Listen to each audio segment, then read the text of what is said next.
En este episodio, una vida dedicada al estudio de las estrellas. Un encuentro con importantes astrónomos que nos contarán cómo nació su afición y los secretos de su oficio. El trabajo en un observatorio astronómico moderno y una aproximación a la última gran misión interplanetaria de este siglo, la Cassini-Huygens.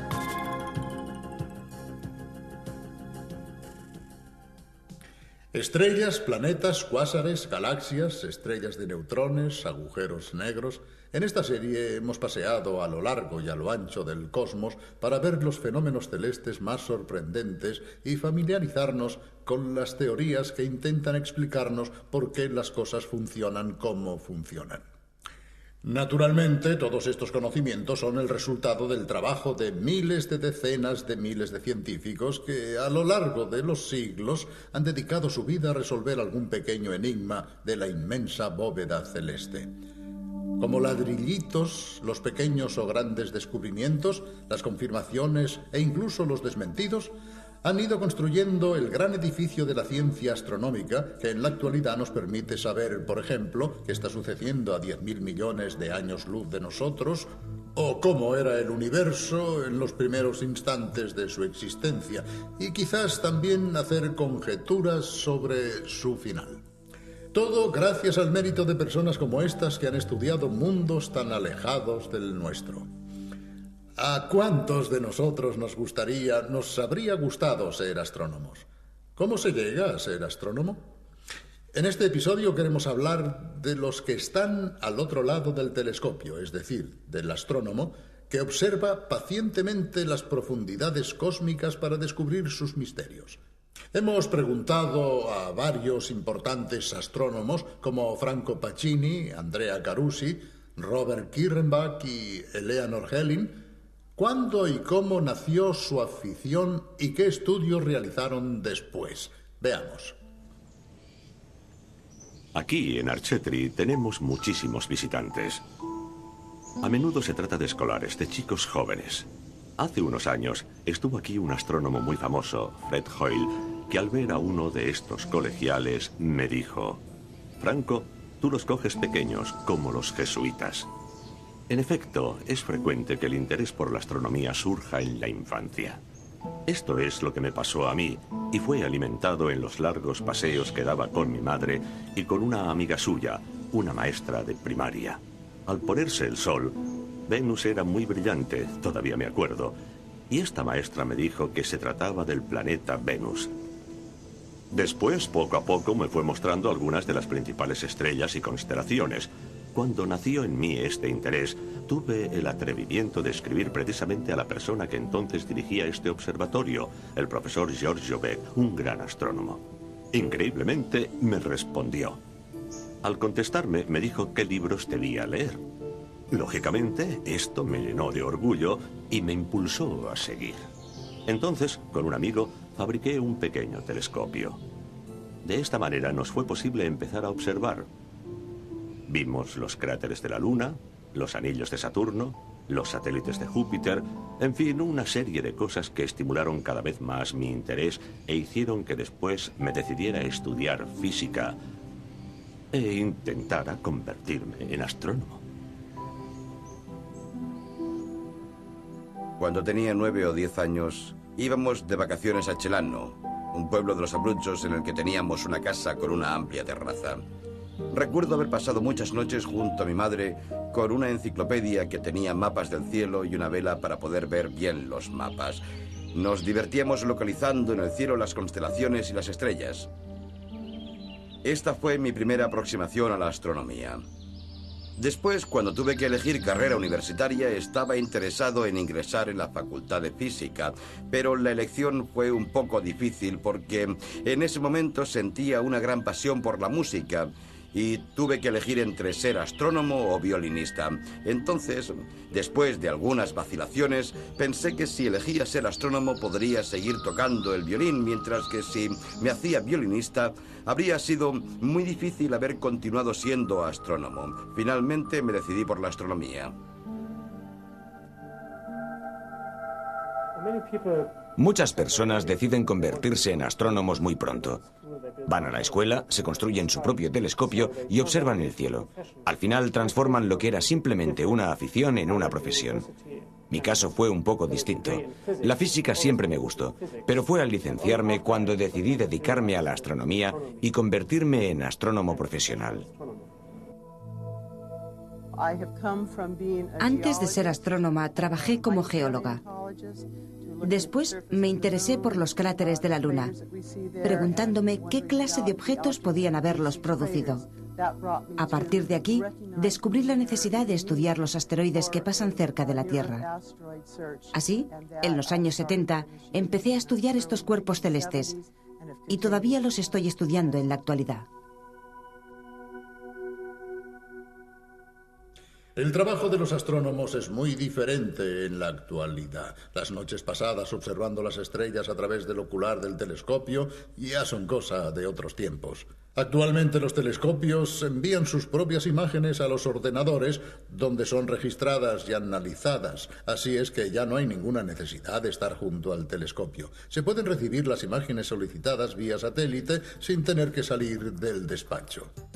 En cierto modo, los observatorios astronómicos se han convertido en grandes industrias con muchos técnicos especializados que manipulan el telescopio enfocándolo en la dirección precisa y que además también se ocupan de su mantenimiento. El auténtico astrónomo va al observatorio solamente un día o una semana, cuando llega su turno de observación. Pide a los técnicos que apunten el telescopio hacia el objeto que se ha de observar, registra la imagen en un disquete magnético y vuelve a su casa para estudiarlo. Un observatorio astronómico es en cierto modo como un hotel. Hay un continuo movimiento de científicos, cada uno con su investigación particular y con su particular periodo de trabajo con el telescopio asignado por la dirección. En la actualidad, el encanto de una noche con el telescopio quizás ya solo se puede experimentar con un pequeño instrumento de aficionado junto a un grupo de amantes de la astronomía desde el balcón de casa. Pero oigamos qué nos cuentan los astrónomos.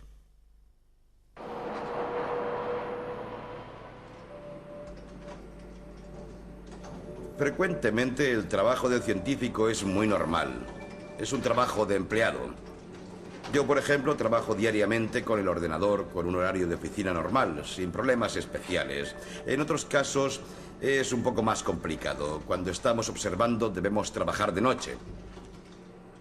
De todas maneras, diría que el motor principal de nuestro trabajo es siempre la curiosidad.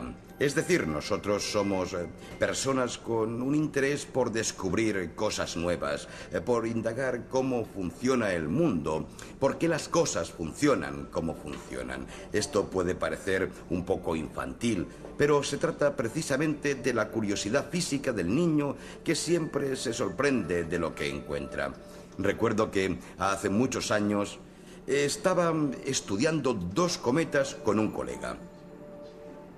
Ahora son dos objetos que no tienen ninguna relación entre sí y que viajan por distintas zonas del sistema solar, pero nosotros sospechábamos que podían tener un origen común. Así es que con el ordenador trazamos la historia del sistema solar hacia atrás y descubrimos que hace más de 140 años los dos cometas estaban en efecto muy cerca y que probablemente eran dos pedazos de un progenitor común. Este tipo de descubrimientos es el que resulta emocionante y divertido y compensa de alguna manera de la cantidad de tiempo invertido en realizar un trabajo más bien aburrido. El oficio ha cambiado porque los telescopios muy potentes deben estar en zonas aisladas. Un astrónomo de Archetri, por ejemplo, debe coger un avión, viajar durante 24 o 30 horas y llegar a Chile. Después pasa 1 o 2 noches con un telescopio y recoge los datos de forma electrónica, sin ni siquiera ver los objetos que está estudiando. Regresa con los datos y después debe trabajar durante 6 meses.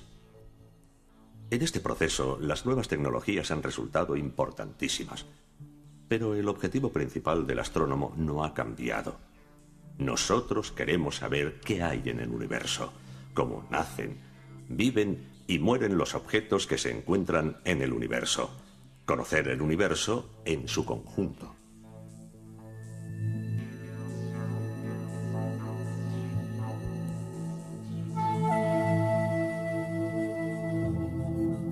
Estos son los Andes chilenos.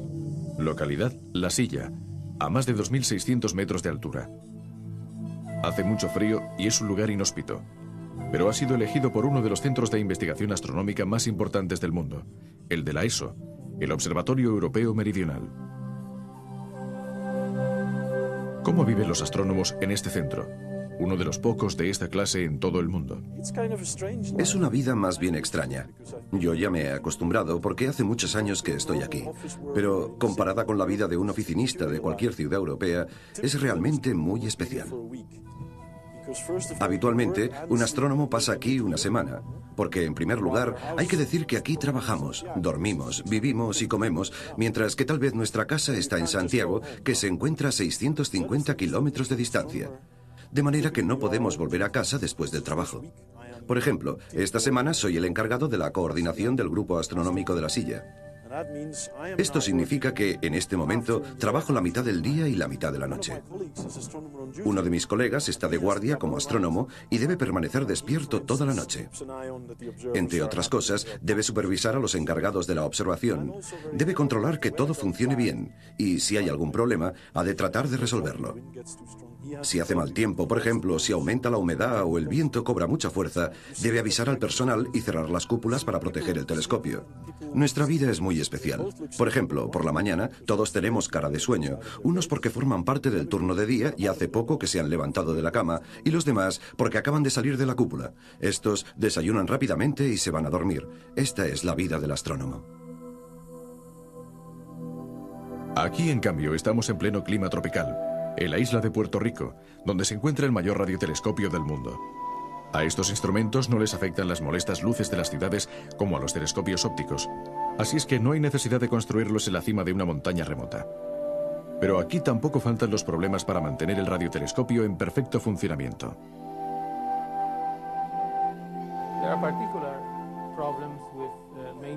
Existen problemas especiales ligados al mantenimiento de un instrumento como este, que se encuentra inmerso en un clima tropical como el que tenemos en Puerto Rico. Aquí llueve, hace sol y el aire es salobre. Por ejemplo, esta plataforma que está detrás de mí puede compararse a una gran nave en medio del océano.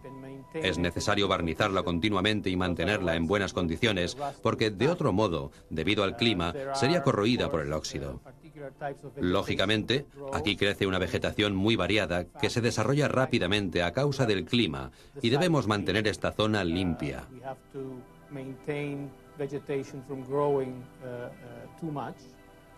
Tenemos que impedir que la vegetación crezca demasiado. Como ya habrá observado, la superficie del reflector está recubierta por una especie de líquenes o algas. Es como una pátina negra que, de todas formas, no representa ningún problema porque las ondas de radio no ven las algas. Disponemos de un equipo de personas que se ocupan del mantenimiento del telescopio y de toda la instalación. Prácticamente, la mitad del personal del observatorio dedica su tiempo a diversos trabajos de mantenimiento.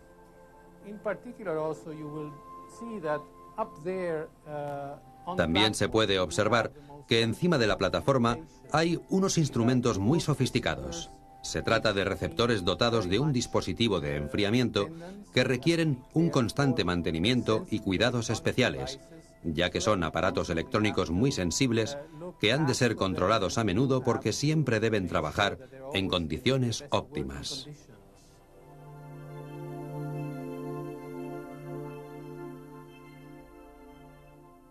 Con la era espacial, muchas observaciones que antes se realizaban con telescopios, como las de los planetas del sistema solar, se han podido llevar a cabo de otra manera, visitando estos planetas directamente con sondas automáticas dotadas de telecámaras y otros instrumentos. Al llegar al lugar como verdaderos reporteros cósmicos, estos robots espaciales han podido ver muchas más cosas que los astrónomos desde la Tierra. Uno de los más extraordinarios descubrimientos de estas exploraciones es tal vez la luna más volcánica del sistema solar, Io, que orbita alrededor de Júpiter. Las sondas Voyager y posteriormente la Galileo observaron numerosos volcanes y coladas de lava, un extraordinario paisaje invisible desde la Tierra pese a los potentes instrumentos utilizados para observarlo. En octubre de 1997 partió la última gran misión interplanetaria de este siglo, la Cassini-Huygens. Ya la hemos comentado en esta serie, pero hemos creído conveniente volver a hablar de ella porque el inicio del viaje de esta sonda hacia Saturno ha tenido lugar exactamente 40 años después del lanzamiento del primer satélite artificial de la Tierra, el Sputnik 1, en octubre del lejano 1957. Hace 40 años, los planetas como Júpiter y Saturno solamente podían ser estudiados con telescopios. Hoy la Cassini vuelve a estudiar el planeta ya visitado y fotografiado por otras sondas, las Pioneer y las Voyager. Estas sondas se han convertido en los instrumentos usados actualmente por los astrónomos para explorar el espacio de una manera que jamás habrían podido imaginar sus predecesores. Veamos.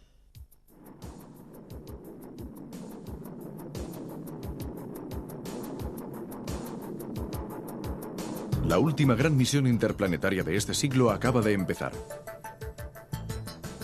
La sonda Cassini-Huygens, situada sobre un potente cohete Titán Centauro, se eleva desde la rampa 40 de Cabo Cañaveral con destino a Saturno, el planeta de los anillos, al que llegará dentro de 7 años después de haber recorrido más de 3.000 millones de kilómetros.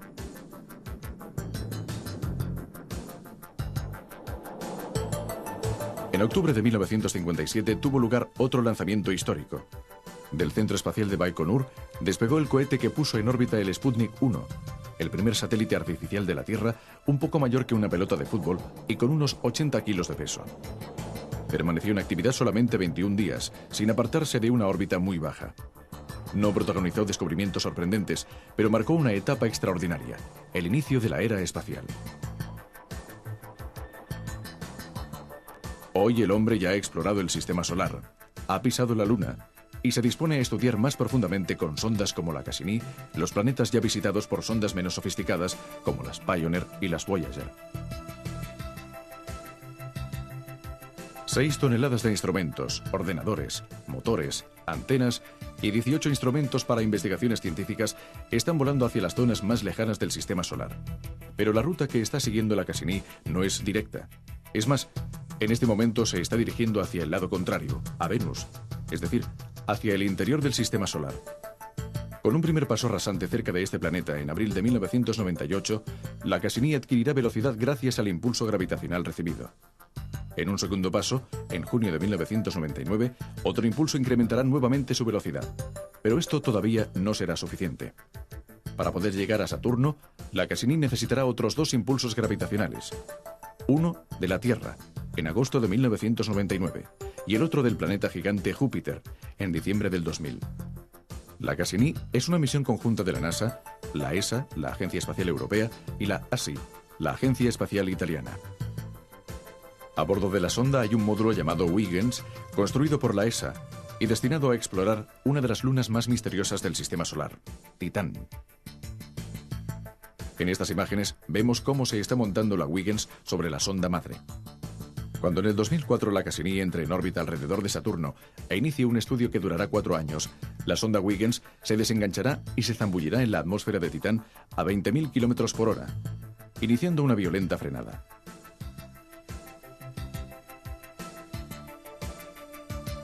Cuando el contacto con la superficie esté cercano, la sonda abandonará su cáscara de protección e iniciará las mediciones a una altura de unos 120 kilómetros. Después de 2 horas de lento descenso, la Huygens tocará el suelo a 20 kilómetros por hora. ¿Llegará a un océano de metano líquido o a un iceberg de amoníaco? ¿Qué nos dirán los instrumentos de a bordo sobre esta luna que, como la Tierra, también posee una atmósfera? La temperatura, quizás de unos 200 grados bajo cero, hace imposible la vida. Pero los científicos consideran que los compuestos químicos, como el metano y los demás hidrocarburos, serán parecidos a los que había en la Tierra hace 4.000 millones de años. En Titán, el caldo primordial del que nació la vida en nuestro planeta ha sido, por decirlo de algún modo, conservado en el frigorífico y los científicos sienten mucha curiosidad por saber cómo era. Entretanto, la sonda madre permanecerá en órbita tomando más de 300.000 fotos de Saturno, de sus anillos y de las 18 lunas, con la esperanza de resolver algunos de los enigmas que las anteriores y breves visitas de las Voyager no consiguieron desvelar. Uno de los interrogantes más fascinantes se refiere a los espectaculares anillos de Saturno. ¿Cómo se mantienen en equilibrio? Se sabe que estos discos están formados por fragmentos de rocas y hielo, los mayores de los cuales tienen un tamaño comparable al de un automóvil. La numerosa familia de lunas que orbita alrededor de Saturno también recibirá la atención debida. Se trata de una familia muy variopinta. Desde Japeto, con una cara negra como el asfalto y otra blanca como la nieve, hasta Encelado, de superficie extraordinariamente lisa, pasando por Mimas y Tetis, marcadas por cicatrices y cráteres de enormes proporciones. En 4 años, del 2004 al 2008, la Cassini circunnavegará el sistema de Saturno 75 veces y seguramente muchos de los secretos de este planeta serán desvelados, aunque como siempre sucede en estas misiones, surgirán nuevos enigmas que requerirán otras visitas. La Cassini representa la última y la más cara de las grandes misiones del tipo de las Viking, las Voyager o la Galileo, en las que lo importante no es el coste, sino la cantidad y la calidad de los instrumentos científicos. Actualmente el modelo de las sondas futuras es la Pathfinder, que recientemente ha aterrizado en Marte con el pequeño todoterreno Sojourner, un robot con objetivos limitados, de construcción más sencilla, con menos instrumentos y sobre todo con un coste más bajo.